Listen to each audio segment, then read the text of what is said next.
Papadudot. La Union ang isa sa mga travel destination na gusto kong mapuntahan. At nabisita ko ang lugar na yon noong 2019. Hinding-hindi ko makakalimutan ang experience kong yon sa La Union dahil yon ang unang pagkakataon na nakaramdam ako ng kababalaghan. Tawagin niyo na lamang po ako sa pangalang Aldred. Nagtatrabaho ako bilang computer technician sa isang ospital sa Makati. Matagal ko na talagang gustong puntahan ang La Union. Pero dahil sa busy na schedule namin sa trabaho ay natagalan bago ko ito nabisita. Kaya naman noong nasakto ang undas sa long weekend ay ginamit na namin ang opportunity na yon para magbakasyon sa LU. Kasama ang kaibigan kong si Jim ay plinano namin ang long weekend trip namin sa San Juan, La Union. Ako ang natoka sa paghahanap ng transient house na tutuluyan namin samantalang si Jim naman ang gumawa ng itinerary. Mula sa Facebook ay may nakita akong transient house na sikat at aesthetic tignan. Agad ako nag-book ng 2-bedroom para sa aming dalawa, Papadudot. Sa kabilang banda ay naghanap naman si Jim ng mga sikat na kainan, pasyalan at bar na pwede naming puntahan sa 3 araw ng pananatili namin doon. Matapos makumpleto ang pagpaplano ay agad kaming nagpunta sa pinapangarap kong lugar matapos kaming mag-file ng leave sa aming mga trabaho.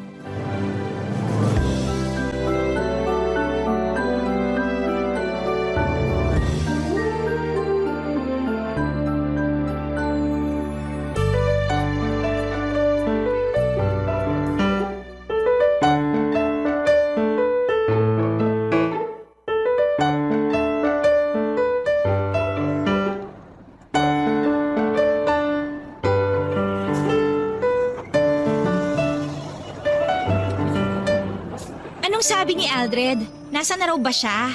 Nandito na raw, pababa na ng sasakyan. Tagal naman.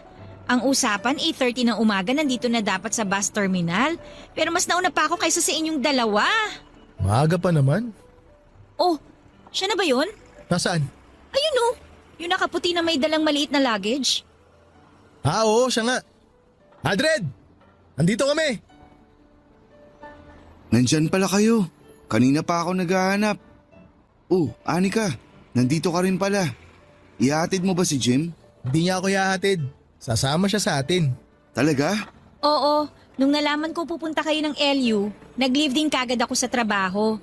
Mabuti nga pinayagan ako kahit na last minute yung abiso ko. Nice! Mas marami, mas masaya. Excited na nga ako Last month, dun din galing yung mga katrabaho ko. Nakakaingit nga kasi hindi ako nakasama.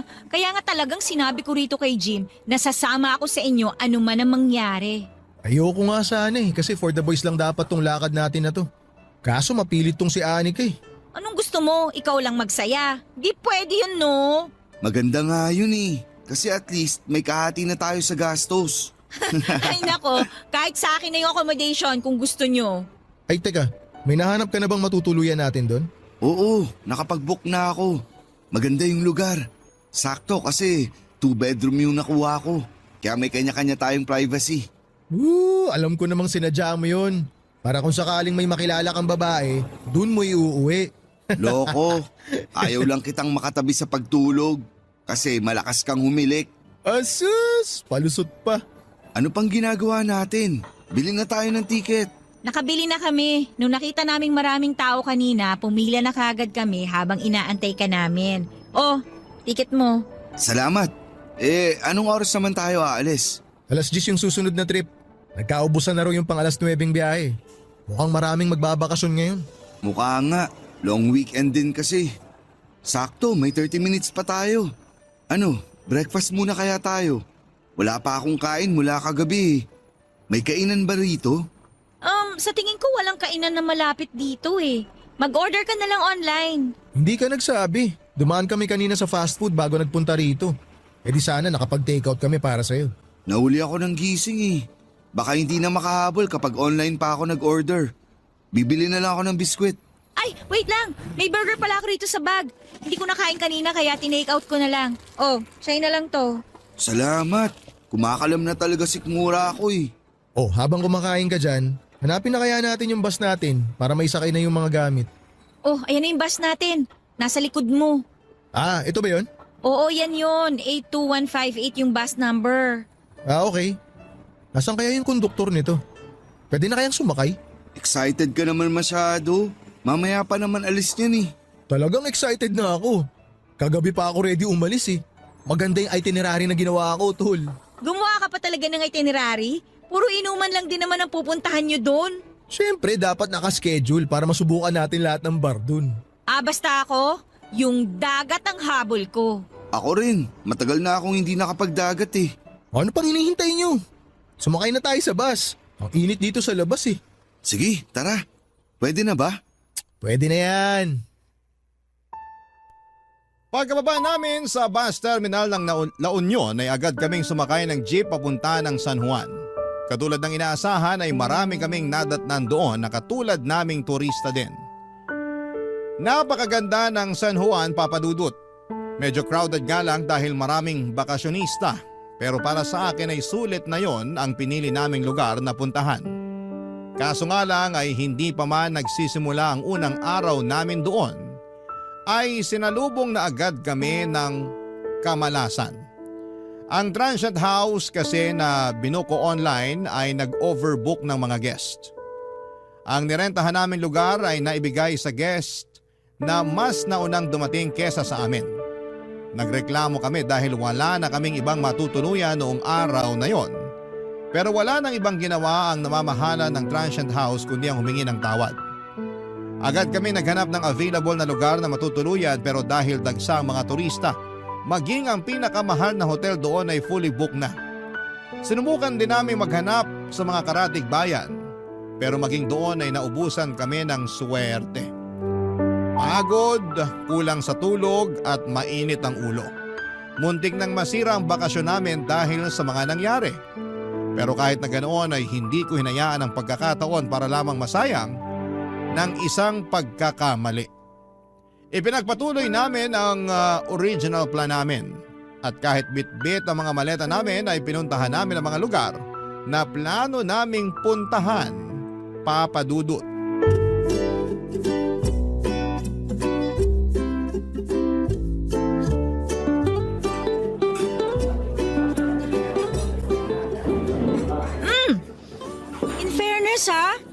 Medyo mahal pero masarap tong kape nila dito ha.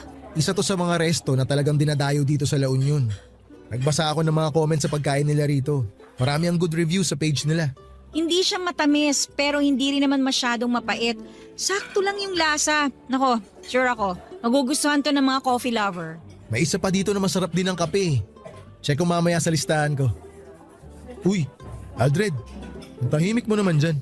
Nagche-check ako ng matutuluyan. Baka may available na. Dapat pala dinala ko na lang yung sasakyan ko para kahit papaano pwede tayo matulog doon kung sakali. Ay, kasalanan to nung may-ari ng transient house eh. Bakit kasi nag-overbook sila ng customer? Nakakainis nga eh. Pasensya na talaga ah. Ako pa naman ang nakatoka sa accommodation. Hindi mo naman kasalanan eh. Pero kung ako lang ang masusunod, maglalatag na ako run sa lobby. Bahala na maabala yung may-ari. Nakakatawa yun. Sana nga ganun na lang ang ginawa natin. Diba? Kasalanan naman yun ng may-ari eh. Di magdusa sila. Ma'am, sir, order niyo po. Smoked bangus, stuffed squid, garlic butter soup po, tsaka 3 rice. Order complete po? Opo, kumpleto na. Thank you po, kuya. Welcome po. Kung may order pa po kayo, tawagin niyo lang ako. Salamat po. Bango! Enjoy your meal po. Kuya, sandali lang. Yes, sir? Baka naman may iba ka pang alam na hotel dito or transient house na pwedeng mag-walk-in. Yung bino kasi naming transient, hindi pala na-reserve. Wala tuloy kaming matutuluyan ngayon. Dito po sa tapat, sir, may paupahan dyan. Na-check niyo na po ba? Nalibot na namin yung buong lugar dito eh. Punuan na talaga. Ah, ganun po. Nagbabaka sakali lang ako na baka may alam ka pang nakatago dyan na available. Kahit boarding house na kung meron. May alam po ako pero medyo malayo siya rito. Ayun, may alam daw si kuya. Okay lang tol kahit malayo. Ang mahalaga may matutulugan tayo ngayong gabi. Isang sakay lang naman po ng jeep tapos tricycle. Tabing dagat din po pero malayo siya rito sa mga kainan. Medyo paliblib na yung lugar.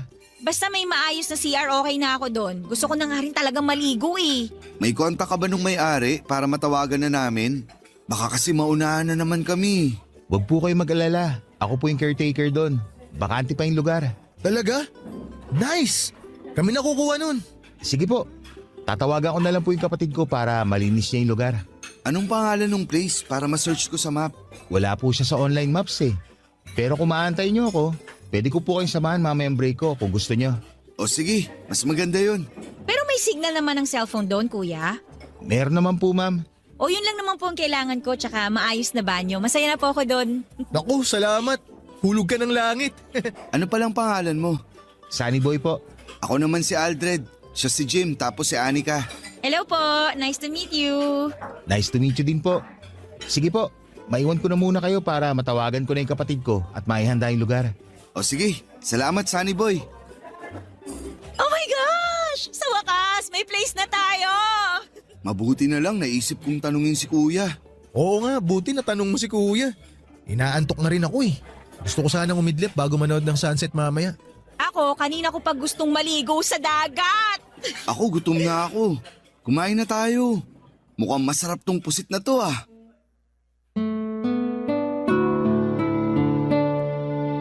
Papadudod, sinamahan kami ni Sunny Boy sa transient house na tinutukoy nito sa kalagitnaan ng kanyang break. Medyo looban nga ang lugar at malayo sa kabihasnan.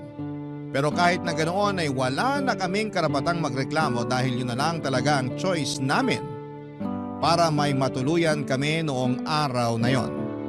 Pagkarating namin sa transient house ay medyo hindi ko inaasahan ang itsura nito.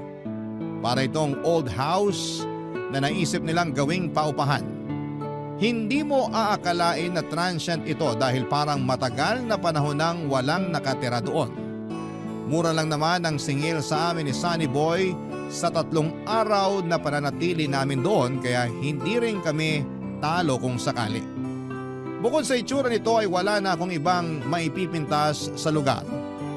Malinis naman ito, maganda at bago ang mga gamit sa loob. 3 ang kwarto at malinis din ang CR at ang kusina. May mga nakahanda na ring lutuan, may TV at meron ding aircon ang bawat kwarto. Nakahinga kami ng sa wakas ay meron na kaming matutuluyan at masusunod na namin ang plano namin. Kaso nga lang, pagpasok ko sa bahay na yon ay biglang bumigat ang pakiramdam ko. Para bang pakiramdam ko ay hindi kami welcome doon. Wala pang 1 oras simula nang dumating kami ay sumama kaagad ang pakiramdam ko at sumakit ang ulo ko. Hindi ko alam noon na ang nararamdaman kong yon ay warning na pala sa mga bagay na mararanasan ko sa susunod na 3 araw. Papadudot. Barangay Love Stories. Barangay Love Stories. Kinagabihan matapos na makapagpahinga ay agad kong ininom ang gamot na dala ni Anika. Sa unang gabi namin sa San Juan ay hindi pwedeng hindi namin masubukan kaagad ang nightlife doon. Isang kakilala ni Sunny Boy ang kinontrata namin ng 3 araw para gamitin ang tricycle nitong pansundo sa amin pauwi at papunta sa mga lugar na bibisitahin namin. Maganda ang nightlife sa San Juan, Papadudot. Puno ito ng musika, sayawan, pailaw at bawat isa sa mga tao doon ay masayang kasama. Nawala ang nararamdamang kong bigat sa ulo noong sa wakas ay naranasan ko na rin ang dati lang ay napapanood ko sa social media. Ang nakakatuwa ay sa tabing dagat ito nangyari. Pagkatapos ng inuman at sayawan ay nagkaroon ako ng chance na maupo sa dalampasigan at pagmasdan ang kalangitang puno ng mga bituin habang sabay na pinapakinggan ang malakas na music sa background at huni ng mga daluyong sa dagat. Dahil hindi nga maganda ang pakiramdam ko ng gabing yon, ay mas maaga akong umuwi kesa kina Jim at Anika na nooy nag-e-enjoy pa sa pagsayaw at pag-inom. Kinonta ko ang tricycle driver para magpasundo pa uwi sa transient house namin. Tahimik ng lugar na mga oras na yon. Pagkarating sa transient ay agad akong binalot ng panlalamig. Muling nanumbalik ang bigat na nararamdaman ko, pati na rin ang sakit ng aking ulo. Dahil nakainom ay agad akong dumiretso sa kwarto ko para magpahinga. Ilang oras lang ang lumipas ay nabulabog ako sa mga malalakas na yabag sa labas ng kwarto ko. Naisip ko na baka sina Jim at Anika lamang yon na kakauwi lang galing sa gimikan, kaya hindi ko ito pinansin. Maya-maya ay malakas na sunod-sunod na katok ang narinig ko mula sa labas ng pinto ng kwarto. Agad akong bumangon para buksan ito, Papa Dudut, pero sinalubong ako ng katahimikan. Lumabas ako para kumuha ng maiinom sa kusina at saka nagpunta sa kwarto nila Jim at Anika para sana humingi ulit ng gamot. Pero nung tingnan ko ang kwarto nila ay walang tao doon. Mag-isa lamang pala ako sa transient house ng mga oras na yon. At kung kanino galing ang mga yabag at katok na narinig ko ay hindi ko na alam, Papa Dudut.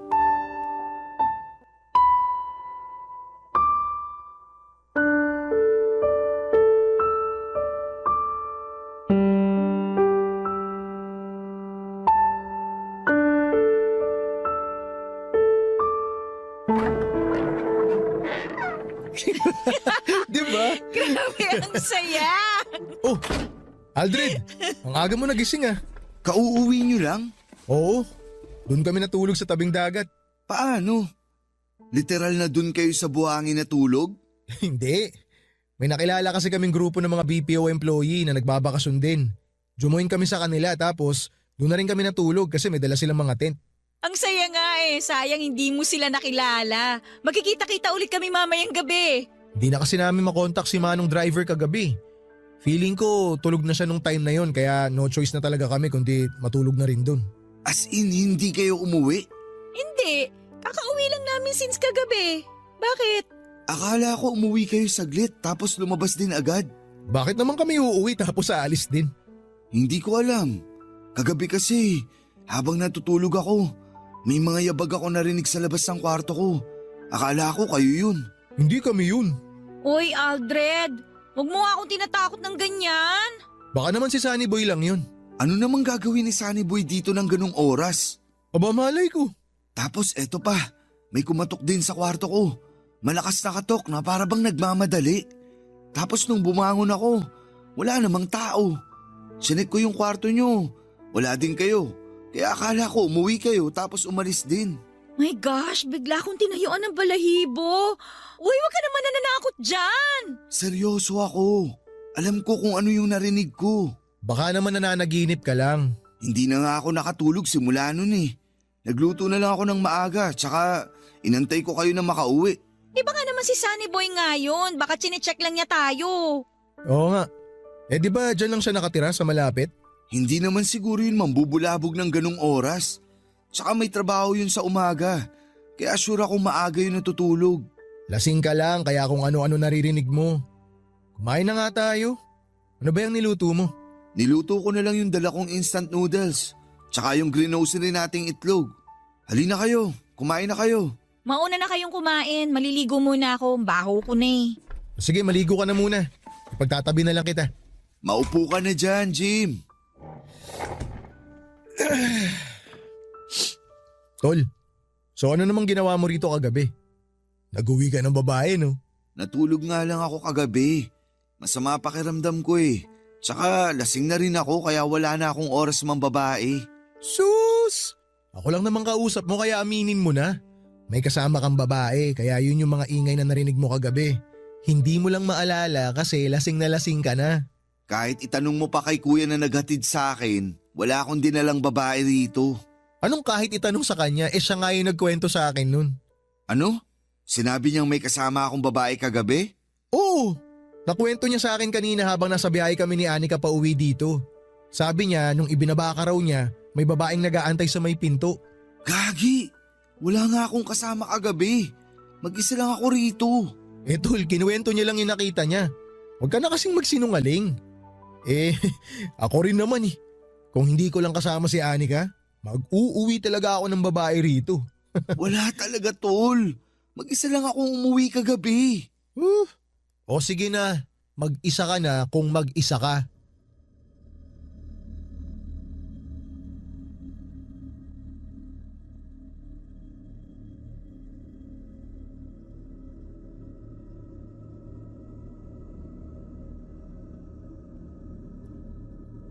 Papadudot maniwala kayo sa akin, wala talaga akong kasamang umuwi ng time na yon. Wala rin akong nakitang babae sa transient house namin katulad ng sinabi ng tricycle driver na naghatid sa akin. Basta ang alam ko lang ay totoo ang mga narinig ko ng gabing yon at hindi ako nananaginip. Kinahapunan ay nagpunta naman kami sa mga tourist destination sa La Union. Binisita namin ang bahay na bato, ang Macho Temple at nagpunta rin kami sa casino para maglaro. Pagsapit naman ng gabi, ay muli kaming nag-bar hopping. Hindi ko alam pero tuwing nasa labas ako ay bigla na lamang nawawala ang sakit ng katawan ko. Pero kapag nasa transient house ako, ay para bang ang bigat-bigat ng pakiramdam ko. Sa second night namin ay sina Jim at Anika naman ang maagang umuwi dahil pareho raw silang pagod. Alam kong gusto rin nilang magkaroon ng quality time na dalawa kaya naisip kong magpaiwan na muna. Ipinagpatuloy ko ang pag-inom sa huling bar na pinuntahan namin hanggang sa nagsara ito. Pagsabit naman ng 3:00 ng madaling araw, ay hindi ko na makontak ang tricycle driver na magsusundo sa akin kaya naisip kong mag-commute na lamang.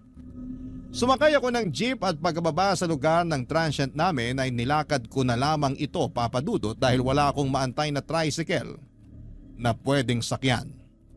Walang masyadong ilaw sa daanan papunta sa transient namin. Habang pauwi, pakiramdam ko noon ay may kasama akong naglalakad. Kung hindi lang ako lasing noon ay baka kumaripas na ako ng takbo papunta sa bahay. Pagkarating sa transient ay may nadatnan akong tao sa may sala. Patay ang ilaw. Pero kahit madilim ay alam kong si Anika yon dahil nakasuot ito ng puting dress na mahaba. Tumambay na muna ako sa sala. Umupo sa upuan sa harapan niya. Saka ko ikinuwento na naglakad lamang ako pauwi papadudot. Pero hindi niya ako sinasagot. Saglit ako nag-scroll online para mag-Facebook habang nagpapahinga at noong napansin kong hindi umiimik yung kasama ko ay nabaling ang tingin ko sa kanya. Doon ko lamang napagtanto na hindi si Anika ang kasama ko. Isa itong matanda na straight ang pagkakaupo at diretsyong nakatingin sa akin. Lubog ang walang kulay nitong mga mata. Kulubot ang mukha niya at mahaba ang kanyang buhok. Napakaripas ako ng takbo at agad na nagpunta sa kwarto nila Jim para humingi ng tulong.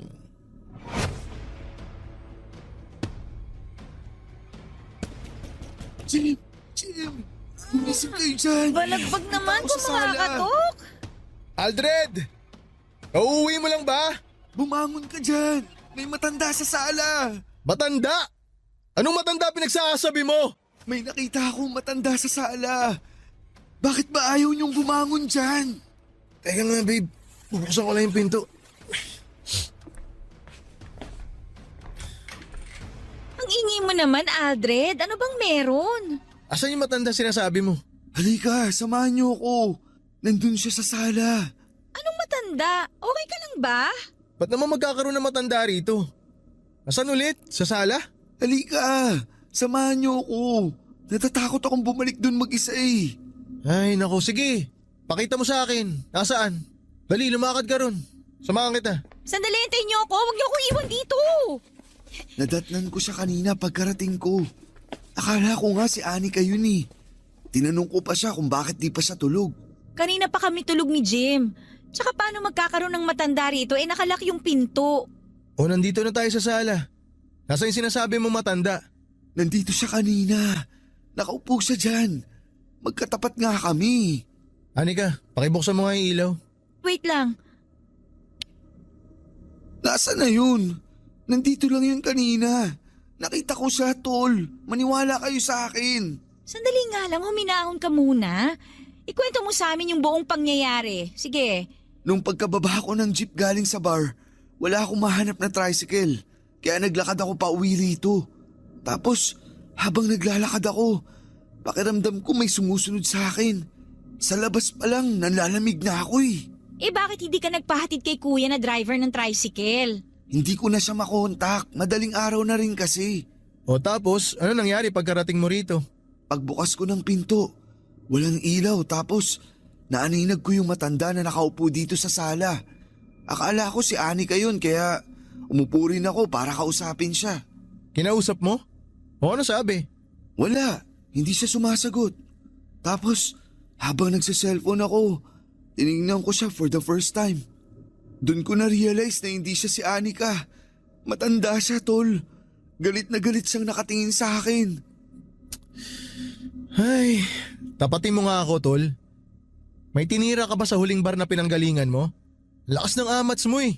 Wala akong tinira na drugs. Hindi ako nagsisinungaling. Maniwala kayo. Totoo yung nakita ko. Sige na. Tama na yan. Tumataas na yung balahibo ko sa mga sinasabi mo eh. Alam mo, Aldred, tinatakot mo sarili mo. Yung kwento mo pa lang na parang may nakasunod sa'yo, dun pa lang gumagawa ka na ng ikatatakot mo eh. Lasing ka lang. Magpahinga ka na. Hindi, tol. Kahit nakainom ako, alam ko yung mga nangyayari. Tol, hindi ako maniniwala sa'yo hanggat hindi ko nararanasan yung mga sinasabi mo. Matulog ka na lang. Sandali, pwede bang sa inyo na lang muna ako matulog? Natatakot ako eh. O sige, doon ka lang sa lapag ha. Samahan mo ko sa kwarto. Kukunin ko lang yung kutsyon ng kama ko ron. Ay, para ka namang bata eh. Halika na. Salamat.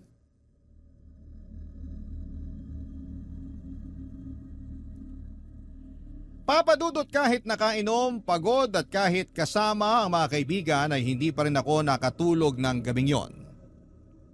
Kapag nakapikit ako ay palaging pumapasok ang itsura ng matanda sa isipan ko. Para bang anytime ay bigla na lamang siyang magpapakita sa akin. Pakiramdam ko, bawat sulok ng kwarto kung saan ay nababaling ang tingin ko ay may nakatayong tao. Kahit na wala naman akong nakikita. Pagsapit ng umaga ay saka lang ako nakatulog. Kaso nga lang ay ilang oras pagkatapos noon ay bigla akong nagkaroon ng masamang panaginip. Nagising ako na hinihingal at pawis na pawis kahit nakabukas naman ang aircon. Wala na noon sina Jim at Anika sa loob ng kwarto at dinig na dinig ko sa labas ang boses ng dalawa habang nagkwekwentuhan.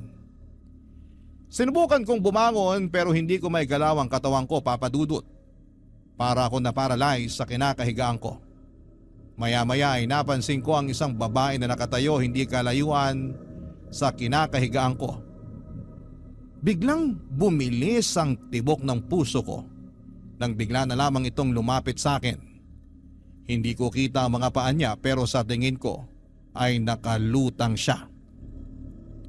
Tumigil siya sa may paanan ko at muli kong nakita ang mukhang nagbigay sa akin ng trauma. Ang matanda na nakita ko ng madaling araw pag-uwi ko ay ang matanda na nakatayo sa paanan ko. Nakatitig siya sa mga mata ko at galit ang kanyang mga tingin.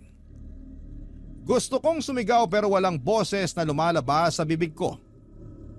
Pinilit kong igalaw ang mga kamay ko pero parang wala talaga akong kontrol sa katawan ko ng time na yon. Ang ginawa ko ay pumikit na lamang ako saka nag-usal ng panalangin. Maya-maya ay biglang gumaan ang pakiramdam ko, papadudot. Pagbukas ko ng aking mga mata ay wala na ang matanda.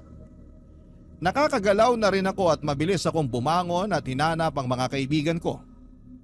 Agad ako nag-ayos ng gamit ko at inaya sina Jim at Anika na maghanap na lamang ng ibang matutuluyan. Barangay Love Stories. Barangay Love Stories. Papadudod sinabihan akong OA ni Jim dahil masyado ko raw pinapalaki yung masamang panaginip ko. Para sa akin ay hindi panaginip ang mga nangyari. Totoo ang mga nakita ko at 2 beses na nagparamdam sa akin ang matandang yon. Pero dahil malapit na rin namang matapos ang bakasyon namin, ay hindi na pumayag sina Anika at Jim na lumipat ng matutuluyan. Total ay uuwi na rin kami at hindi na kami umalis pa sa transient na yon hanggang sa matapos ang bakasyon namin. Wala akong ginawa noon kundi ang bumuntod sa 2 kong kaibigan kahit saan sila magpunta. Ayoko noong maiwang mag-isa dahil baka bigla na namang magpakita sa akin ang matanda. Simula kasi noong may nagparamdam sa akin ay para bang lagi nang mayroong elementong nakabuntot sa akin. Lagi akong tinatayuan ng balahibo.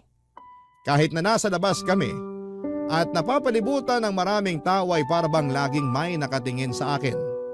Nanlalamig ang buong katawan ko at laging mabigat sa pakiramdam yon. Sa huling gabi namin sa San Juan ay nag-request sina Jim at Anika na mamamasyal silang 2 na hindi ko na kailangan pang sumama. Gusto raw nilang magkaroon ng moment bilang magkasintahan. Ayoko sanang pumayag dahil ayokong maiwang mag-isa sa transient pero pagod na rin ako noon at masama na rin ang pakiramdam ko. Noong iniwan nila ako ay tumambay lamang ako sa labas ng transient at doon ko hinintay ang pag-uwi ng mga kasama ko. Doon ay nadatnang ko si Sunny Boy na magtitirik sana ng kandila sa harap ng transient, Papa Dudut.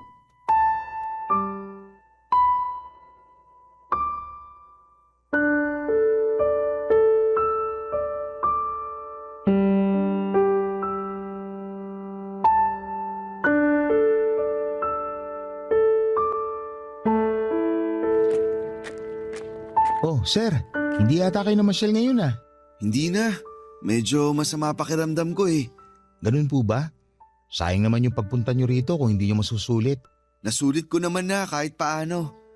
Marami kaming pinuntahan kaya siguro napagod na rin tong katawan ko. Nasaan po pala yung mga kasama nyo? Hindi ba 3 kayo? Lumabas silang 2. Nag-date bago kami bumalik sa Manila bukas. Ang tagal nga nila eh. Kanina ko pa sila hinihintay. Magdidilim na, wala pa sila. Baka pauwi na rin po siguro yung mga yon. Sir, pwede bang pausog kayo ng konti ng pwesto? Magtitirik sana ako ng kandila dyan sa inuupuan nyo eh. Ganun ba? Teka, tatayo na ako. Salamat po. Bakit ka magtitirik ng kandila dyan? Nakalimutan ko kasi magsindi ng kandila ng undas. Kaya ngayon ko na lang gagawin. Para saan naman yan? Nakasanayan na kasi namin dito na magtirik ng kandila sa labas ng bahay pagkatapos bumisita sa sementeryo. Kanina lang ako nakabisita doon kaya ngayon lang din ako magsisindi ng kandila. Talaga? May ganun pala? Akala ko kasi sa sementeryo lang ipinagtitirik ng kandila yung mga namayapa na. Sa pagkakaalam ko po, may mga nagsisindi ng kandila sa labas ng bahay nila kasi naniniwala sila na tuwing undas, dumadalaw daw yung mga yumao sa dati nilang tahanan. Yung kandila raw nagsisilbing liwanag nila sa kabilang buhay. Ganun pala yun. Para kanino naman yung kandilang sinisindihan mo? Para kay Lola Saling. Siya yung dating may-ari nitong bahay na tinutuluyan nyo bago nila naisipang gawing paupahan to. So tama nga ako na dating bahay to. Opo, bahay to ng matanda. Matanda? Hindi kaya siya yung nagpaparamdam sa akin? Ano pong ibig nyo sabihin na nagpaparamdam? 2 beses na siyang nagpapakita sa akin eh. Unang pasok ko pa lang sa bahay na to. Mabigat na talaga pakiramdam ko. Kaya pala... Paano nagpakita? Nagparamdam sa iyo mismo si Lola Saling? Oo, ganun na nga. Nakwento ko na to sa mga kasama ko, pero hindi sila naniwala. Lasing kasi ako eh, nung una siyang nagpakita sa akin. Saan? Dito mismo sa transient? Oo, dun sa sala. Akala ko nga yung kasama naming babae yung nadatnan ko. Sinamahan ko pa nga siya eh. Tapos late ko na na-realize na hindi si Anika yung kasama ko, kundi isang matanda. Tapos kahapon naman, nagpakita siya habang natutulog ako. Nakatayo siya sa paanan ko. Nakatitig sa akin. Galit na galit. Ano itsura niya? Maliit na mahaba ang buhok. kulubot ang muka at malaki ang mga mata. Mukhang totoo nga yata yung mga sinasabi nila na nagmumulto nga rito si Lola Saling. Ibig mong sabihin, hindi lang ako ang nakaranas nun? Dati na talaga nila sinasabi na may multo sa bahay na to. May isang tanod noon ang nakapansin na may babaeng nakatayo dito sa tapat ng transient. Dito mismo sa kinatatayuan natin. Tapos nung nakaraang taon, may reklamo din yung mga tumuloy dito na marami daw silang naririnig na kalabog sa kalagitnaan ng gabi. Bigla tuloy akong kinilabutan. So, totoo nga yung mga nakita ko? Hindi ko lang guni-guni yun, tulad nung sinasabi sa akin ng mga kasama ko. Hindi ko alam kasi hindi ko pa naman naranasan yung mga nakukwento sa akin. Pero hindi ikaw ang una nagsabi sa akin yan, na nagpaparamdam nga si Lola Saling sa bahay na to. Pakiramdam ko nga, parang nandito siya ngayon eh. Pero mabait naman si Lola Saling. Noong nabubuhay pa siya, isa ako sa mga tinulungan niya para makapag-aral. Kahit na, hindi na dapat siya nandito kasi matagal na siyang patay. Maganda siguro na magdasal na lang tayo para sa ikapapayapa ng kaluluwa niya. Mabuti pa nga. Lola Saling, kung nandito ka man ngayon, sana wag mo naman pong gambalain yung mga nandito sa bahay. Opo, aalis na rin naman po kami bukas eh. Pasensya na po kung naabala namin kayo. Mababait po sila kaya wag po kayo mag-alala. Oo nga po. Sir, magdasal na lang po kayo kapag nagparamdam siya ulit. Paano po yan? Maiwan ko na po kayo. Teka, saan ka pupunta? Uuwi na po ako. May gagawin pa ako sa bahay. Sandali. Pwede bang dito ka muna? Pasama muna ako habang wala pa yung mga kaibigan ko. Natatakot talaga ako eh. Ganun po ba? O sige, dito na lang muna ako.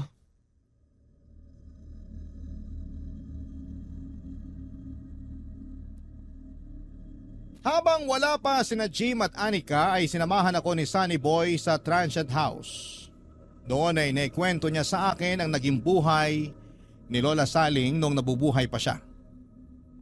Kilala na pala na haunted ang transient na tinuluyan namin kaya walang masyadong umuupa doon na tao. Hindi nagpapaniwala si Sunny Boy sa mga multo dahil hindi pa raw niya ito nararanasan. Pero kahit na ganoon ay hindi niya pinagdudahan ang mga kwento ko sa kanya. Simula nung namatay si Lola Saling ay si Sunny Boy na raw ang naging caretaker ng bahay. Malayong kamag-anak si Sunny Boy, si Lola Saling. Ang mga anak nito na may kanya-kanya ng buhay ay naisipang ibenta na lamang ang bahay at lupa noong namatay ito dahil wala naman ang titira doon. Pero naisip ng isa sa mga anak nito na gawin na lamang paupahan ng bahay para sa ganoon ay may kitain sina Sunny Boy bilang caretaker. Si Sunny Boy ang nagpapaayos ng dating bahay ni na Lola Saling para gawin itong transient. Noong una ay naging maayos naman ito, Papa Dudut. Maraming turista ang tumuloy sa naturang transient pero noong nagsimula na nga ang mga kababalaghan doon ay unti-unti ring humina ang kita nito.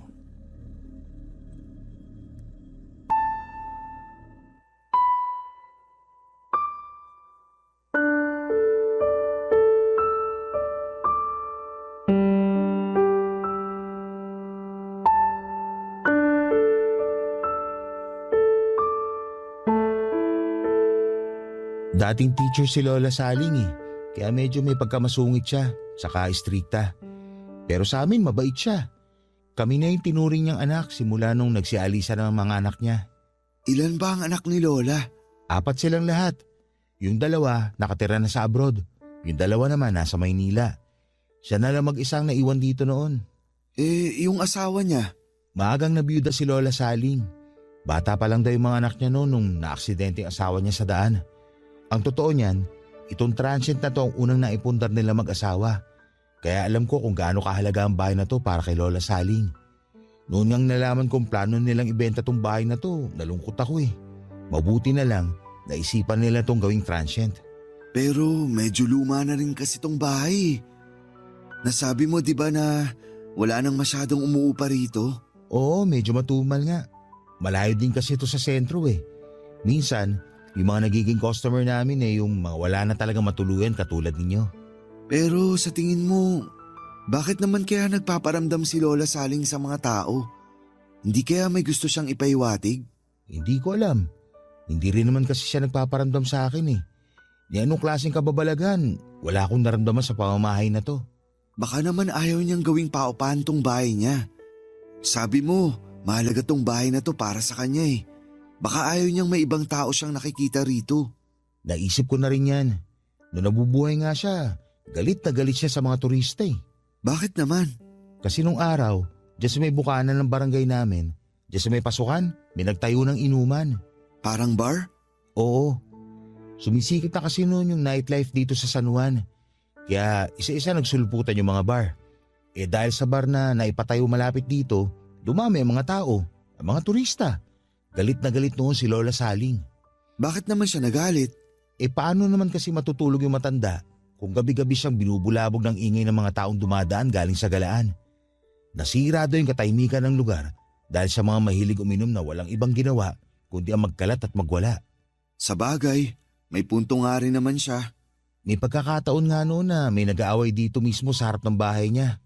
Ang ginawa niya, kumuha siya ng isang palangganan ng tubig saka ibinuhos sa nag-aaway. Eh, paano naman siya namatay? Siguro dahil na rin sa katandaan. Nadatnan na lang namin siyang walang buhay dito sa sala ng bahay niya. Nakaupo sa rocking chair, hindi na gumagalaw, hindi na humihinga. Hindi niyo na siya itinakbo sa ospital? Hindi na, diniretso na namin sa punerarya. Kaya hindi na rin namin nalaman kung anong rason ng pagkamatay niya.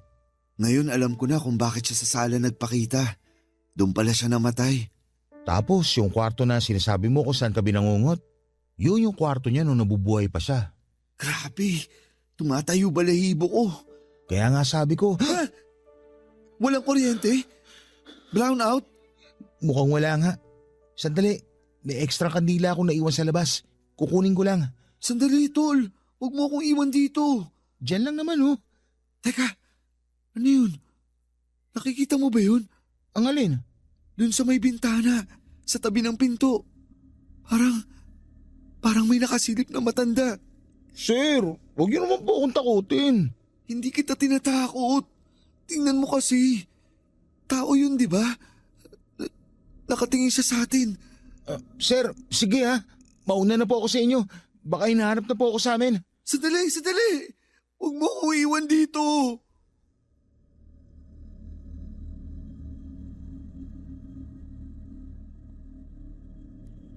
Papadudot bago kami bumalik sa Maynila ay nagtirik kami ng kandila sa transient para kay Lola Saling. Nanalangin din kami para sa kanyang kaluluwa at humingi ng tawad sa panggagambala sa tahanan niya.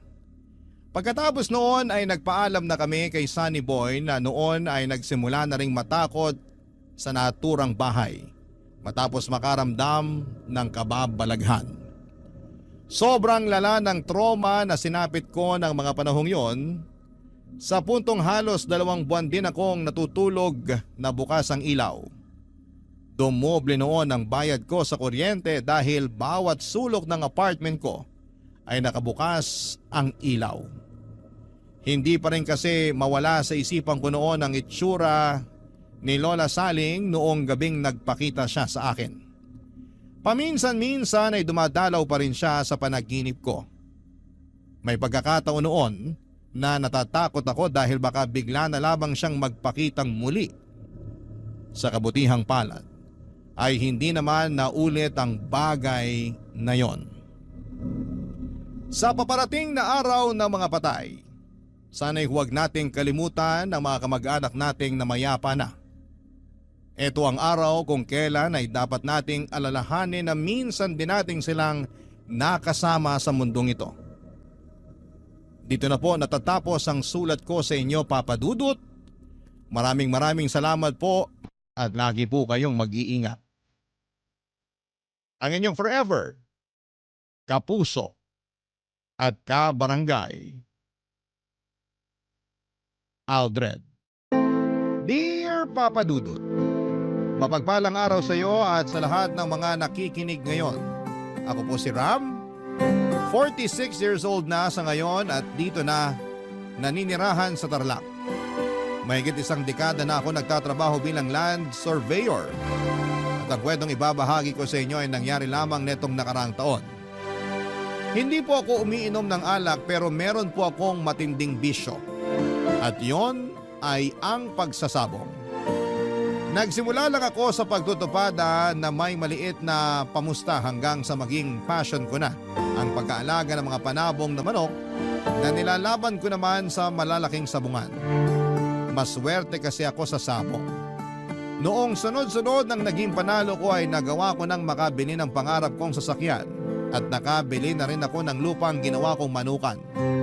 Sobrang saya ko noong naramdaman ko na malayo na ako sa napakahirap na sitwasyon ko noon. At nang nakaluwag-luwag na ako sa buhay ay hinanap ko ang mga kapatid ko, Papa Dudut. Nagkawatak-watak kasi kami noong naglayas ako. Noong naglayas ako ay napadpad ako sa Maynila. Kung ano-anong trabaho ang pinasok ko para makasurvive at mapanindigan na kaya kong mabuhay ng mag-isa. Nang matanggap ako bilang panadero sa isang malaking bakery ay natuwa sa akin yung mag-asawang may-ari kaya kinupkop nila ako at pinag-aral. Itinuring din nila ako bilang tunay na anak kahit na may mga anak na sila ng panahong yon. Ang kaso nung nakatapos na ako ng pag-aaral ay magkasunod naman silang pumanaw. Hindi ko na po idedetalye kung paano ko nahanap ang mga kapatid ko pero noong nagkita-kita na kami, hindi ako nagdalawang isip na tulungan din silang makabangon sa buhay kahit paunti-unti noong nakakaangat na ako. Kinuha ko ang kapatid kong si Ellie para pag-aralin dahil siya lamang ang nakita ko noon na porsigidong makatapos ng pag-aaral. Nang mabalita ng tatay ko na maganda na ang buhay ko ay gumawa siya ng paraan para makausap ako. Nakiusap siya na kung pwede ay kunin ko na lamang siyang tagabantay sa manukan ko para magkaroon siya ng trabaho.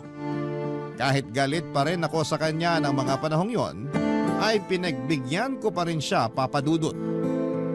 Kung tama man o mali ang naging desisyon ko, ay hindi ko na yon inisip pa noon, Papa Dudut.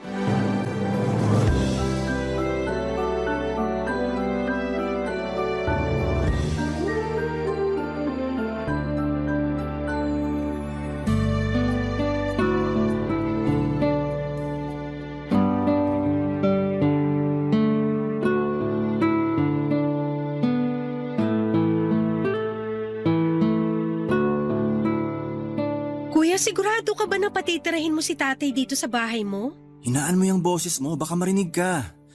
Huwag kang mag-alala, hindi rin yan magtatagal dito. Paano mo naman nasabi, kuya? Kilalang kilala ko na siya. Wala siyang tiyaga sa trabaho kaya di rin magtatagal at uuwi na siya ng probinsya. Ilang beses na niyang ginawa yun dati. Saan ba siya nagtrabaho dati? Doon sa factory ni tita ng ube. Nagpakitang gilas lang nung una tapos umalis na. Nawalan na ng gana magtrabaho. Kaya pala pumayag ka na magtrabaho siya rito kahit na alam kong hindi pa kayo nagkakaayos. Ginusto niya yan eh. Kung tatagal siya, edi mabuti. Kung hindi ko nakasalanan yon. Simple lang naman gagawin niya. Hindi naman mabigat na gawain yung pagpapakain ng manok ah. Kung wala nga lang akong biglaang lakad, ako na rin yung gagawa para hindi na ako magbayad ng tao. Loko ka, kuya. Simple nga magpakain ng manok pero yung mga manok mo naman 100 piraso. Ang tatapang pa. Hayaan mo na. Kapag tumagal siya, baka sakaling magbago isip ko. Pwede naman akong kumuha ng ibang mag-aalaga ng mga manok kung makikita ko lang na kaya niyang patunayan yung sinabi niya magpapakatino siya rito. Ah, nga pala. Bahala ka na sa lulutuing ulam mamayang tanghali ah. Ako na lang magluluto ng para sa hapunan. Sige, kuya. Lapitan ko lang muna si tatay. May ibibilin ako bago umalis. O, yung puso mo ha. Kalma lang. Oo na, alam ko naman.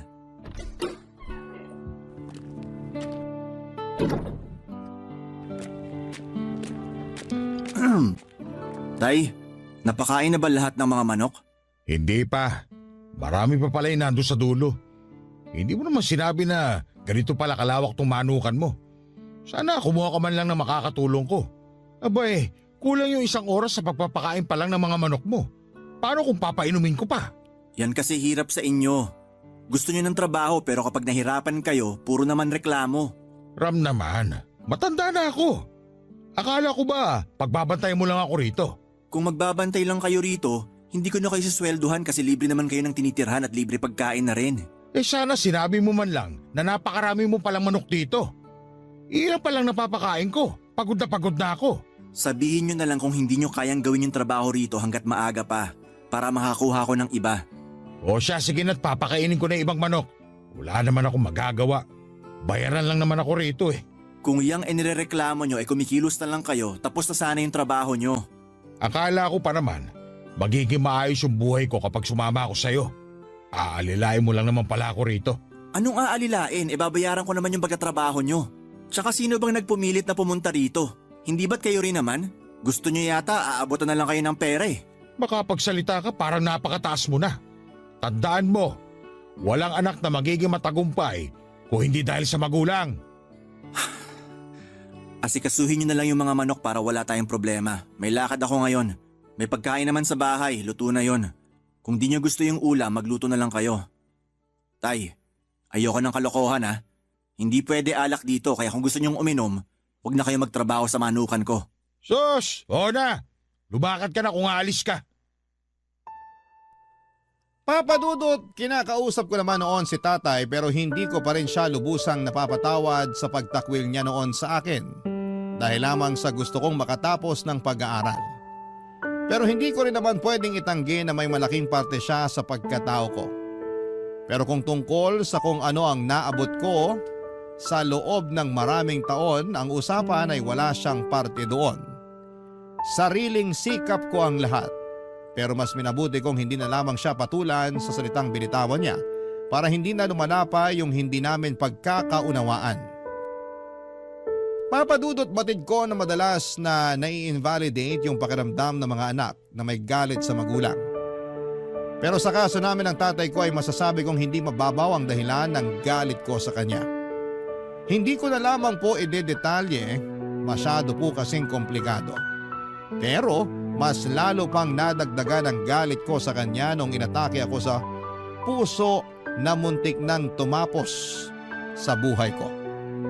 Akala ko talaga noon ay mawawala na ako nang sabihin ng doktor na 10% na lamang ang chance na makasurvive ako sa isasagawang surgery sa akin.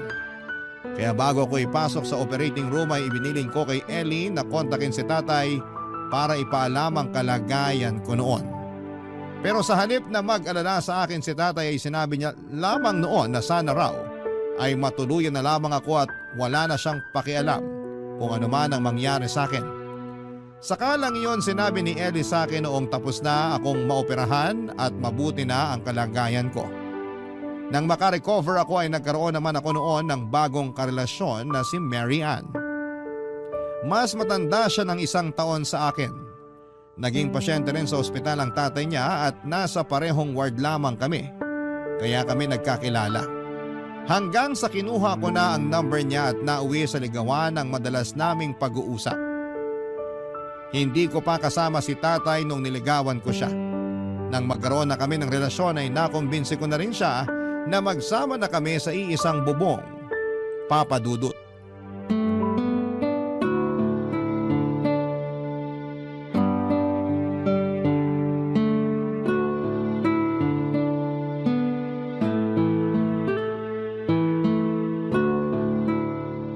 Ang ganda mo naman, ate. Buti sinama ka na ni Kuya rito. Kala ko hindi ka na ipapakilala sa akin eh. Kwento lang kasi nakakarating sa akin. Naku, matagal na akong kinukumbinsi ng kuya mo na dito na tumira. Nabanggit niya nga na nauna lang daw ng ilang linggo yung tatay niyo. Nasan nga pala siya? Nandun sa kubo sa may manukan. Tambayan niya yon tuwing tanghali. Ilang taon ka na nga pala, ate? Sure ako hindi kayo magkaedad ni Kuya. Hindi talaga. Pero sa tingin mo, ilang taon na ako? Feeling ko nasa mid-30s ka na. Tama ba? Ikaw talaga, masyado mo naman akong pinapabata. 46 na ako. Wow, talaga? Grabe ha, hindi halata. Anong sabon mo? Regular soap lang, ano ka ba? Kayang-kaya namang ma-achieve yung ganito basta malinis sa katawan at hindi palaging nagpupuyat. Ayun lang. Puyatera kasi ako eh. Bata ka pa naman. Huwag ka masyadong magpaka-stress sa buhay. Ay, teka. Ikaw ba may boyfriend na? Wala pa. Talaga? Hindi ka pa nagkaka-boyfriend kahit isang beses? Ate, hanggat hindi requirement sa buhay yung magka-boyfriend, mananatili akong unbothered. Goals muna bago jowa. Ayos yan. Kaya pala tuwang-tuwa sa'yo kuya mo eh. Good girl ka naman pala. Half-half. Minsan kasi, hindi rin kami nagkakasundo ni kuya. May time na napagdadabugan ko siya o kaya hindi kinakausap. Kapag mainit ulo niya, damay lahat, lalo na pag natalo siya sa sabong. Ay, grabe. Pero kahit ganun siya minsan, mas lamang pa rin yung pagiging mabait niya. Agree naman ako dyan. Lagi ka nga niya kinukwento sa akin eh. Pinagmamalaki ka kaya ng kuya mo. Kaso nga lang daw, ikaw rin yung nagmana ng ikli ng pasensya niya. Pareho daw kayong mainitin ng ulo. Si kuya talaga oh. Nilaglag na pala ako sa'yo. Ay, ate, baka nagugutom ka na. Upo ka na muna. Maghahanda lang ako ng pagkain. Ikaw ba nagluto? Hindi ate, si kuya talaga nagluluto ng pagkain namin kasi maraming bawal sa kanya. Assistant niya lang ako sa kusina. Buti hindi mo iniiwan kuya mo kahit pwede ka na mag-asawa dyan sa edad mo. Hanggat walang mabigat na dahilan para iwanan ko siya, dito lang ako. Alam mo naman yun si kuya? Feeling strong lagi kahit kailangan naman talaga niya ng kasama. Pero ngayon nandito ka na, makakatakas na ako paminsan-minsan. Aba, mukhang close na kayong dalawa. Pinag-uusapan niyo ba ako? Wala lang kaming alak dito kuya, pero kanina ka pa namin ginagawang pulutan. Ay, kayo talaga. Ano mahal? Ayos ka lang ba rito? Hindi na ba magbabago yung desisyon mong dito na rin tumira sa bahay ko? Hindi na, mahal. Okay na okay ako rito. Lalo na andito naman si Ellie. May makakakwentuhan ako kapag wala ka. Si Ellie makakakwentuhan mo? Nako, good luck sa'yo mahal. Bihira lang dumaldal yan. Biruin mo, kaming dalawa na nga lang yung magkasama dito noon pero bihira pa kami magkausap sa sobrang tahimik niyan. Kung may nagpapakita lang sanang multo dito, sila na lang kinausap ko. Huwag ka maniwala ate, sinacharot ka lang ni kuya.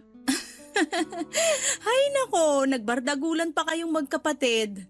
Ang mabuti pa kumain na tayo. Sa susunod, ako naman yung magluluto para sa inyo.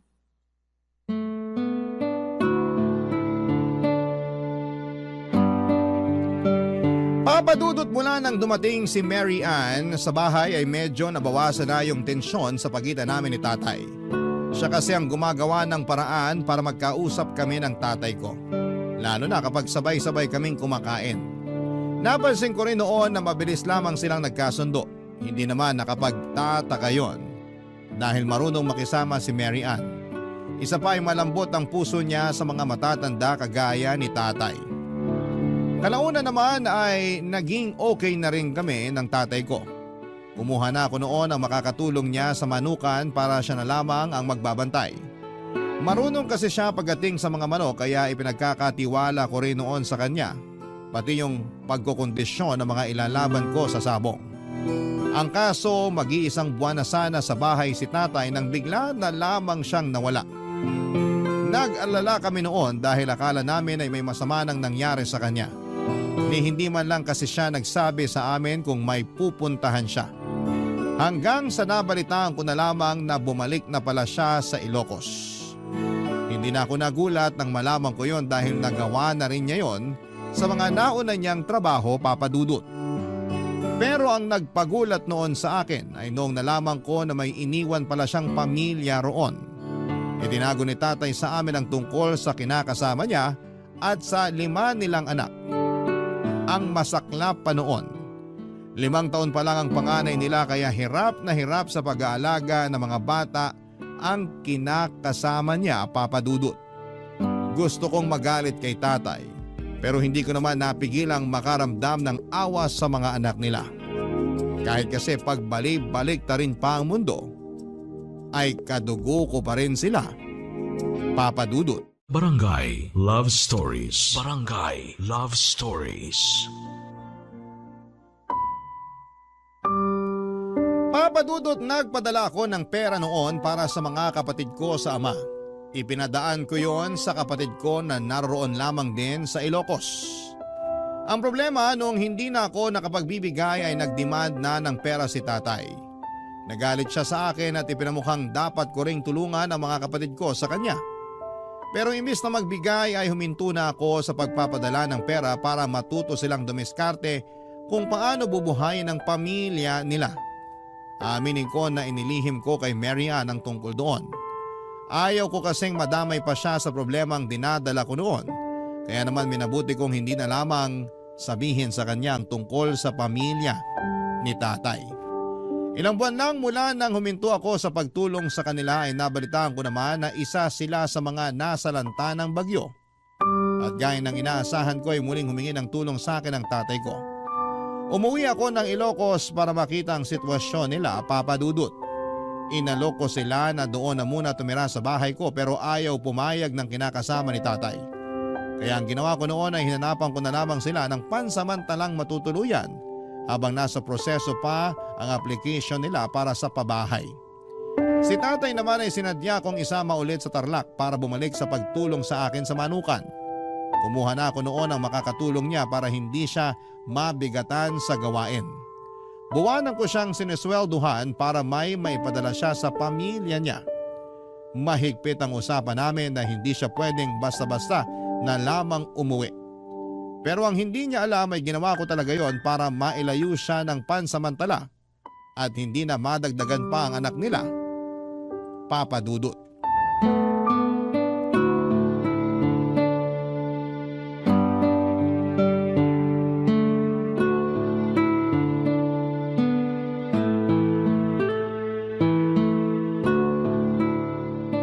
Tay, kain na po tayo. Sina Ram at Ellie, nasaan? Si Ram po may pinuntahan lang. Baka mamaya lang andito na yon. Si Ellie naman mamaya pa raw po kakain. Busy pa sa trabaho. Work from home kasi. Kung ganun, tayong dalawa lang pala yung kakain. Naku, sayang. Dami mo pa naman yatang niluto at mukhang masasarap pa. Si tatay talaga ng bola pa. Aba, hindi ako nang bobola, iha. Mula nga nung dumating ka rito palagi nang napaparami yung kain ko. Mukhang mananaba ako dahil sa'yo. Mabuti nga po yun kasi ang payat-payat nyo na. Kumain lang po kayo ng kumain. Kapag may gusto kayong ipaluto, sabihan nyo lang ako. Napakaswerte talaga sa'yo ng anak ko. Maswerte rin naman po ako sa kanya. Mabait si Ram sa responsabling kinakasama. Sana nga po magpakasal na kami Hindi ka ba nagsiselo sa mga katrabaho niyang isinasama niya rito minsan? May mga babae ron Ang totoo, nagsiselos din naman po talaga ako. Pero trabaho naman yun Hindi ko naman pwedeng sabihin sa kanya na layuan niya yung mga katrabaho niya kasi nasa iisang team lang sila sa firm. Nako, kung ako sa'yo, babantayan ko siya. Lapitin ang mga babae si Ram. Baka magulat ka na lang, hindi na pala ikaw yung karelasyon niya. Ano pong ibig niyong sabihin? Wala naman. Masyado lang kasing lapitin ang mga babae si Ram. Pero naikipaglapit din naman siya, kaya siya nilalandi. Si tatay talaga Friendly lang talaga si Ram. Wag na po nating pag-isipan ng masama yun. Hindi ko naman siya pinag-iisipan ng masama. Sinasabi ko lang sa iyo yung mga napapansin ko sa kanya. Anak ko si Ram. Hindi ko siya gustong siraan sa ibang tao. Lalo na sa iyo na mapapangasawa niya. Buo ang tiwala ko sa anak niyo, Tay. Kaya hindi basta-basta masisira yon. Wala ka na bang naging karelasyon bago si Ram? Meron po, sobrang tagal na. Mga 5 taon na po. Talaga? Natiis mo na hindi ka nadiligan sa loob ng 5 taon? Oh, ayos ka lang? Ayos lang po ako. Nagulat lang ako sa tanong niyo. Mabuti nang diretsahan yung tanong. Pero wala naman sigurong masama ron, di ba? Karapatan ko rin namang kilalanin yung mapapangasawa ng anak ko. Hindi ko naman po minamasama yung tanong niyo. Pasensya na, Tay, nabigla lang po talaga ako. Ayos lang. Pero ano nga bang sagot mo ron? Hindi po ba masyadong personal yun? So, sigaw naman. Tatay mo na rin naman ako kahit hindi pa kayo ikinakasal ni Ram. Wag niyo na pong alamin yun, Tay. Kayo talaga. Kain na lang po tayo. Gusto ko lang naman malaman. Sa nakikita ko kasi sa'yo, mukhang matino ka namang babae. Pero malay ko ba, baka nasa loob ang kulo mo. Po? Kinikilatis lang kita ng mabuti. Ano nga palang trabaho mo? Sa ngayon po, wala na akong trabaho. Kasi pinag-resign ako ni Ram nung nagdesisyon siya na magsama na kami. Bakit? Ano bang trabaho mo dati? Teller po ako sa bangko. Matagal na po ako ron kaya naisip ko na okay lang din kung mag-resign na ako. Sabi po kasi ni Ram mas maganda kung magnenegosyo na lang kami. Nako, magnenegosyo kayo. Dapat tigilan muna ni Ram yung pagsasabong. Malas sa negosyo yung sugal. Marunong naman po humawak ng pera si Ram. Yun ang akala mo. Baka magulat ka na lang na wala na siyang pera pagdating ng araw. Kilala ko yung anak ko. Hindi ka dapat nagpapadikta sa kanya. Kung ganun, marami pa pala akong hindi alam tungkol kay Ram. Oo, kaya kung ako sa'yo, kilalanin mo muna siya ng mabuti bago kayo magpakasal. Kung may gusto kong malaman, magtanong ka lang sa akin. Marami akong alam. Sige po, buti na lang andyan kayo. Salamat tay ha, kahit di niyo ako anak, patas niyo akong tinatrato. Aba, syempre naman. Ang totoo nga niyan, kaya kong gawin kahit ano para sa'yo eh. Hay naku tay, mukhang sa inyo nagmana si Ram. Ganyan na ganyan din po yung linyahan niya. Pero mas magaling ako sa kanya. Magaling po saan? Magaling pumorma sa babae. Baka di mo alam, sa edad kong to, kaya ko pang bumingwit ng 30 anyos. Ba, lakas nyo taya. Ano bang sikreto nyo? Simple lang, gayuma.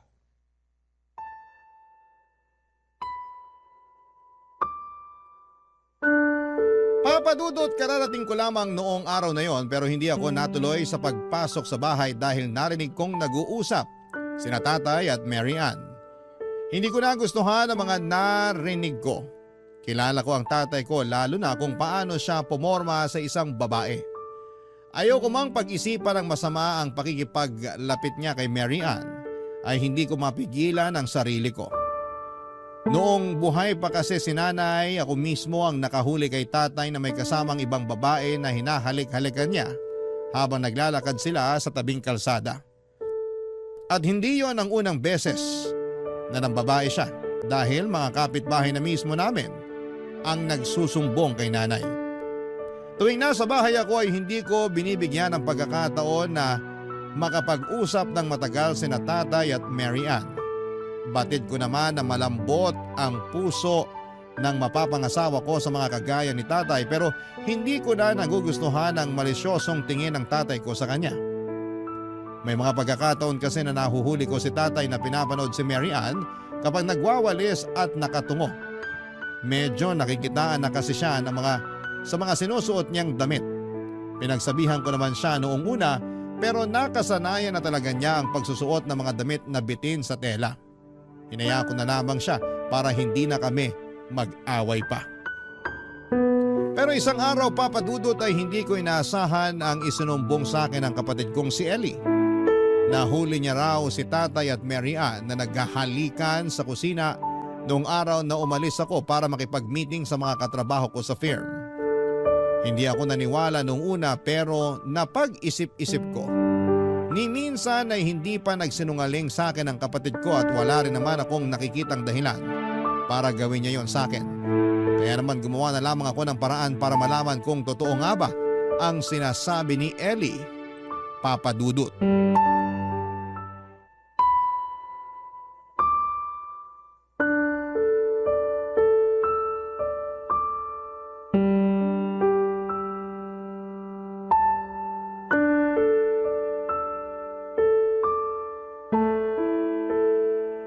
O ano, iniwan ka na naman ni Ram.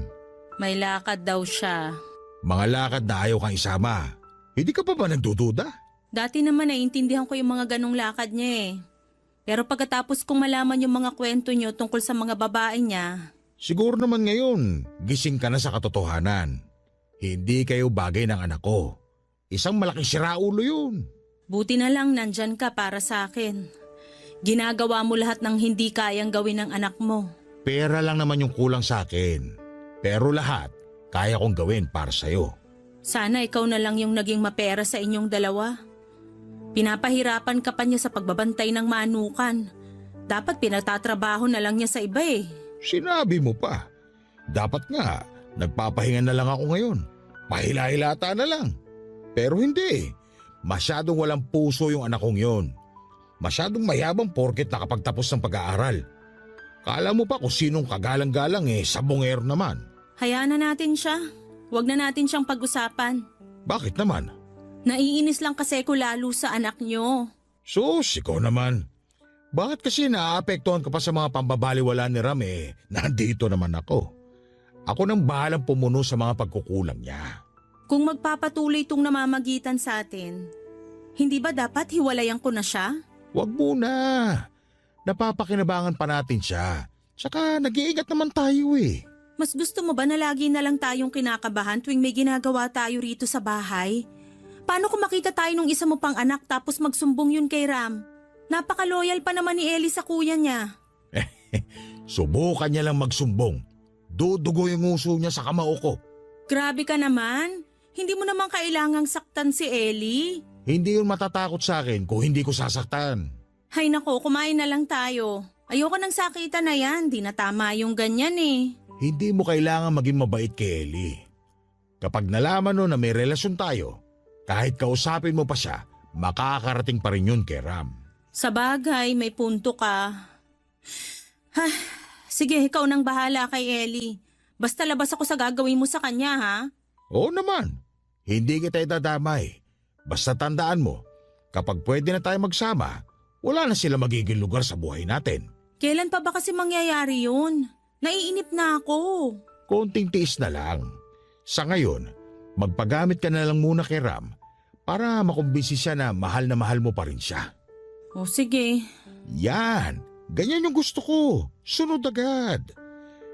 Nga pala, kapag aalis si Ram at matatagalan sa pagbalik, sabihan mo ko kagad. Miss ko nang makipaglabing-labing sa'yo. Ikaw talaga, masyado kang mahilig. Pero sige, sasabihan kita agad. Kunwari ka pa. Ikaw rin naman. Kaya nga bagay tayo, hindi ba? Dami mong sinasabi. Kumain na lang kaya tayo. O sige. Nga pala, pwede ba akong magpamasahe mamayang gabi? Ha? Nandito na nun si Ram. Hintayin mo siyang makatulog. Tapos pumunta ka rin sa kubo mamaya. Sige, gagawa ko ng paraan mamaya para makatulog agad si Ram. Kung pwede nga lang sana, doon ka na rin matulog Alam mo namang hindi pa pwede. Baka mamaya mapatay tayo ni Ram kapag nahuli niya tayong magkasama. Di mas galingan pa natin sa pagtatago. Papadudot yun ang usapang narinig ng kapatid kong si Ellie. Pagkatapos noon ay nahuli pa niyang naghahalikan sina Tatay at Mary Ann. Iniisip ko pa lang na may namamagitan sa kanilang dalawa ay halos masuka na ako sa pandidiri sa kanila. Pero higit sa lahat ay galit ang nararamdaman ko para sa kanilang dalawa, Papadudot. Tinunungan ko si Tatay pati ang pamilya niya pero hindi ko akalain na siya rin pala ang ahas na tutuklaw sa akin. At si Mary Ann, akala ko pa naman noon ay matino siyang babae pero madali rin naman palang makuha ng iba. Masakit yon para sa akin, Papadudot. Dahil habang magkarelasyon kami ni Mary Ann, minsan ay hindi ako nagkaroon ng ibang babae. Kahit na malapit ang tukso ay hindi pa rin ako bumibigay dahil iniisip ko na ikakasal na kami. Sa totoo nga lang pwedeng-pwede na ako maghanap ng ibang babae at palitan na lamang siya ng kaya pang magkaanak. Pero hindi ko ginawa yon kasi mahal ko si Mary Ann. Pero hindi ko akalain na sa ganong edad namin ay magagawa pa rin niya na magloko, Papadudot. Kahit na alam ko na nagsasabi naman ng totoo si Ellie, ay gumawa pa rin ako ng paraan para kumpirmahin ang mga sinasabi niya. Hindi ko muna kinumpronta sina Tatay at Mary Ann gaya ng gusto mangyari ng kapatid ko. Naghintay ako ng tamang panahon hanggang sa mabuo sa isipan ko ang isang plano. Papadudot, sinabi ko kay Mary Ann na mawawala ako ng ilang araw dahil may titingnan kaming lupa sa Iloilo. Pero ang totoo ay hindi naman talaga ako aalis dahil gusto ko lamang silang hulihin sa akto na may ginagawang kalokohan sa bahay habang wala ako. Barangay Love Stories. Barangay Love Stories. Papadudot, matapos kong umalis sa bahay ay bumalik din ako kinagabihan. At pagpasok ko noon sa kwarto namin ni Mary Ann ay naabutan ko sila ni Tatay na may ginagawang kamunduhan. Sa tindi ng galit ko noon ay pinalayas ko silang dalawa, Papa Dudut. Hindi ko na inisip kung may pera ang tatay ko nang umalis siya. Hindi ko kasi akalain na magagawa nila yon sa akin at doon pa sila mismo gagawa ng kalokohan sa kwarto namin ng babaeng sana'y mapapangasawa ko na. Papa Dudut, sinubukan namang humingi ng tawad ni Mary Ann pero hindi ko na siya pinagbigyan. Malinaw ang ginawa niyang panloloko sa akin at hindi ko yon kayang palampasin. Isa pa ay dinahilan niya noon na ginagayuma lamang siya ng tatay ko kaya nagkaroon sila ng relasyon. At noong alam ko nang may namamagitan sa kanila, saka lamang daw siya bumalik sa huwisyo. Siyempre Papa Dudut, hindi ko pinaniwalaan ang dahilan niya dahil para sa akin ay isang malaking kalokohang ginagayuma siya ng tatay ko. Ginusto niya na may mangyari sa kanila at mas lalong ginusto niya na magkaroon ng relasyon sa isang taong para na rin niyang ama. Ilang buwan mula nang palayasin ko si tatay ay nakarating naman sa akin ang isang masamang balita.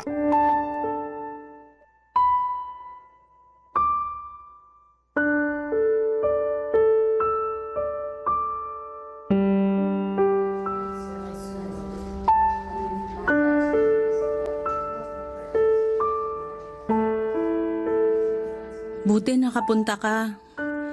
Salamat sa tulong mo. Ginawa ko lang to kasi magulang ko pa rin si tatay. Pero hindi ibig sabihin nun napatawad ko na kayo sa ginawa niyo sa akin. Maniwala ka, hindi ko naman talaga mahal yung tatay mo. Nadala lang ako sa pinapakita niyang malasakit sa akin. At anong tingin mo sa ginagawa ko sa'yo? Hindi pa ba malasakit yon? Kulang pa ba? Hindi naman sa ganun, pero minsan kasi nararamdaman ko na parang hindi na ako mahalaga sa'yo. Kahit minsan hindi mo ako sinama sa mga lakad mo. Seryoso ka ba? Alam mo naman kung gaano ka-importante yung mga lakad ko, di ba? Hindi naman ako kung saan-saan lang pumupunta, Mary Ann. Para sa trabaho yon at hindi kita pwedeng isama kasi may mga pinag-uusapan kaming confidential. Mahirap bang intindihin yun? Gusto ko lang namang maramdaman na parte pa rin ako ng buhay mo.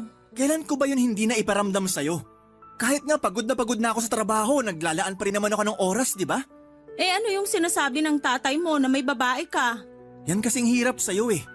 Masyado ka nagpapauto kay tatay. Natural, krusonada ka niya. Kaya bibilugin niya yung ulo mo para masira yung tiwala mo sa akin. Pero lagi kang may kasamang mga babae sa trabaho mo. Ikaw na mismo nagsabi, trabaho, di ba? Ano sa tingin mo yung gagawin namin sa oras ng trabaho? Marunong ako makisama. Pero alam ko kung paano ihiwalay yung trabaho sa personal kong buhay. Kaya kahit maghubad pa sila sa harapan ko, ikaw pa rin yung iniisip ko. Kaya lumalayo ako sa tukso. Pero wala eh. Nagpaloko ka sa tatay kong babaero na noon pa. At hindi ko nakasalanan kung masyadong marumi ang utak mo kaya madali kanyang nauto. Ang sakit mo namang magsalita. Minahal lang kita ng sobra kaya ako nagkaganito. Hindi. Hindi ka nagmahal ng sobra. Sadyang naghahanap ka ng iba kasi hindi ka makontento sa akin. Hindi ka pa nakahintay. Ikakasal na tayo, di ba? Mas magaan pa nga sana to sa akin kung sa ibang tao na lang eh. Pero tatay ko pa. Tatay ko pa, Mary Ann. Alam ko kung anong ginawa ko. Kung hindi na tayo magkakaayos, edi wag na tayo mag-usap. Masasaktan lang tayo sa mga maririnig natin. Bakit? Ayaw mo bang marinig mula sa akin kung gaano kakaruming babae? Tatay ko pinatulan mo. Ano bang nakita mo sa kanya? Wala. Paanong wala? Nagkarelasyon nga kayo. Kung ano man yung nagustuhan ko sa kanya, hindi mo na yung kailangan pang malaman. Kung ayaw mo na sa akin, kawalan mo yon. Ibang klase ka rin eh, no? Ikaw na yung nagkamali, ikaw pa yung mayabang ngayon. Sa ginagawa mo ngayon, hindi ka pa ba nagyayabang?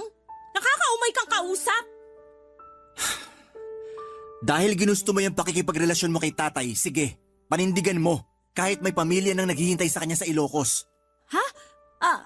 Anong sinabi mo? Oo, may pamilya na siya. At dahil paniwalang-paniwala ka sa kasinungalingan ni tatay, wala ka na ring magagawa kahit magsisi ka pa. Bakit naman ako maniniwala sa'yo? Alam kong gumaganti ka lang kaya mo sinasabi yan. Kung ayaw mong maniwala, siya na mismo yung tanungin mo. Tutal siya naman yung mas pinaniniwalaan mo, di ba?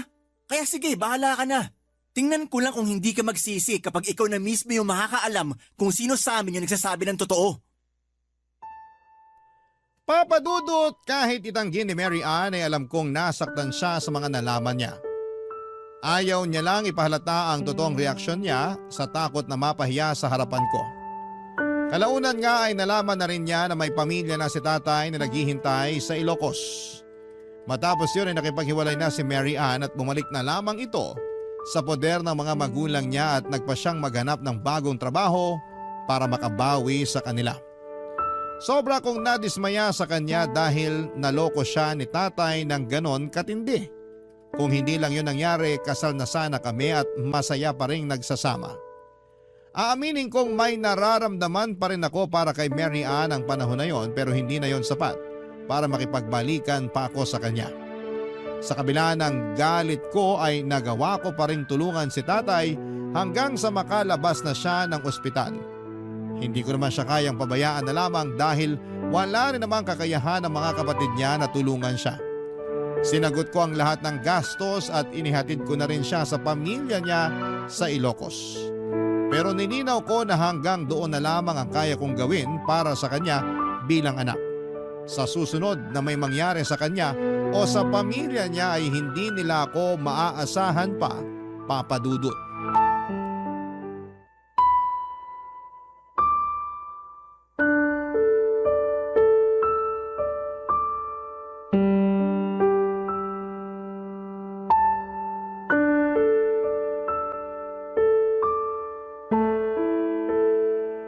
Anong ginagawa niyo rito?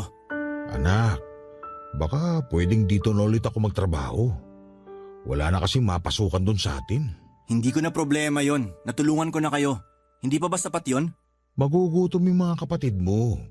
Kaya mo ba silang tiisin? Gusto ko lang kayo tulungan noon.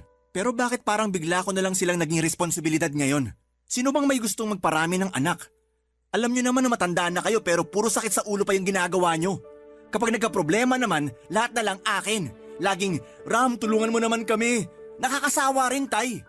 Alam kong galit ka lang ngayon dahil sa naging relasyon namin ni Mary Ann. Nakalipas na yun. Baka naman pwede mo nang patawarin ng tatay. Akala nyo ba ganun lang yun kadali? Sige na naman anak. Kahit para na lang sa pagiging ama ko sa'yo. Pagiging ama? Pagiging ama ba? Yung nakisalo ka rin sa mapapangasawa ko? Ang baboy nyo! Alam ko namang mali yung nagawa namin kaya ka nagagalit ng ganyan. Pero matanda na ako. Hindi ko alam kung hanggang kailan pa ako rito sa mundo. Huwag na natin sayangin yung panahon para sa galit. Mauubos ka lang anak. At sa tingin nyo hindi pa ako naubos sa ginawa nyo? Wala na, Tay. Wala na akong natitirang awa para sa inyo. Kaya kung ipipilit nyong tulungan ko pa kayo, ngayon pa lang, sinasabi ko nang wala na kayong aasahan sa akin. O sige. Kung hindi mo kayang patawarin ngayon, kahit bigyan mo na lang ako ng trabaho. Kahit ako na lang yung gumawa ng lahat ng gawain sa manukan mo, hindi na ako magrereklamo. Hindi na ho. May nakuha na akong taga-alaga sa mga manok ko. Hindi ko na kayo kailangan dito. Anong ibig mo sabihin? Pauwi mo na lang ako sa Ilocos sa ganitong kalagayan? Nawala man lang akong kapera-pera? Sino ho bang may gusto na pumunta kayo rito? Hindi ko naman kayo pinilit, di ba? Hindi mo nga ako pinilit. Pero konting konsiderasyon naman. Tatay mo pa rin ako. Wala akong tatay na kasing baboy nyo. Kaya kung ayaw nyong magkagulo pa tayo rito, umalis na lang kayo. Oh, Tay, anong ginagawa niyo rito? Ano pa? E di nang hihingi na naman ng tulong. Trabaho naman yung hinihiling ko ah. Hindi ho ba kayo nakakaintindi? Tay, umalis na lang kayo. Baka mamaya sumama pa yung pakiramdam ni Kuya dahil sa inyo. Aya sige, magkampihan kayo magkapatid. Tutal, pareho naman kayong mayabang. Makala mo kung sino. Alam ko naman po na wala kayong magandang sasabihin sa akin. Pero yung ginagawa nyo kay Kuya Ram, sobra na kayo eh. Sa dami ng naitulong sa inyo ni Kuya, nagawa nyo pa siyang traitor rin? Hindi ko kailangan ng panunumbat mo. Sino ka ba para pakinggan ko? Wag na kayong babalik dito. Hindi na kayo katanggap-tanggap kahit bilang bisita ko na lang. Diyan na nga kayo. Wala naman pala akong mapapala rito. Buisit!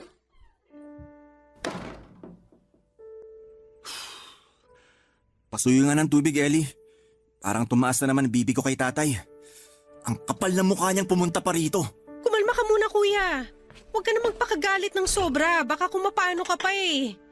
Wait lang ha, kukuha ako ng tubig mo. Malamig ba yan? Oo, Kuya.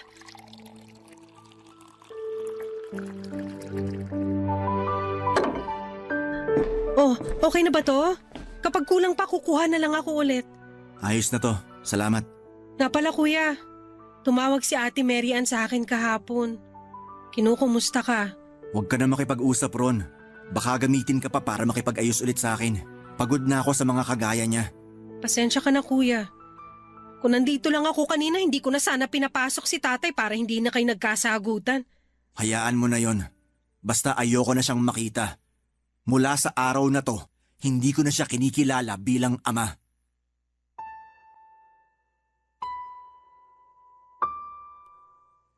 Papadudot nung okay pa kami ni Mary Ann, ay may mga pagkakataon talaga na pinag-aawayan namin yung pagsiselos niya sa mga katrabaho ko. Hinahanap niya ang mga ito sa Facebook at ini-stalk para malaman kung palagi ko silang kinikita. Noong may nakita siyang bata sa picture na in-upload ng katrabaho ko ay inaway niya ako at pinagpilitang anak ko ang batang yon, ngunit ang katotohanan ay pamangkin lamang yon ang katrabaho ko. Kaya naman kahit gusto kong patawarin si Mary Ann ay marami akong napagtanto sa pagsasama naming dalawa. Hindi magiging maganda ang samahan namin sa pagiging selosa at mapaghiganti niya sa isang bagay na hindi ko naman ginagawa. Tungkol naman kay tatay ay nadala lamang ako ng galit sa sinabi kong hindi ko na siya tinuturing na ama. Hindi ko naman kasi mabubura sa pagkatao ko na siya ang tatay ko. Pero kung tungkol sa pagpapatawad ang usapan ay hindi ko alam kung kailangan kong kakayaning patawarin si tatay o kung dapat ko pa bang gawin yon para sa kanya. Papadudot masyado pa pong mataas ang emosyon ko hanggang ngayon. Kaya hindi ko alam kung dapat ko pa bang patawarin ang tatay ko sa ginawa niya. Gusto ko po sanang hingin ang pagkakataong ito para hingin ang payo ng mga tagapakinig ninyo. Lalo na sa mga nakakaranas na rin ng pinagdadaanan ko. Hanggang dito na lamang po ang aking kwento at maraming salamat po Papa Dudut at sa lahat ng bumubuo ng Barangay LS. The best po kayong lahat. Ang inyong forever kapuso at ka-barangay, Ram.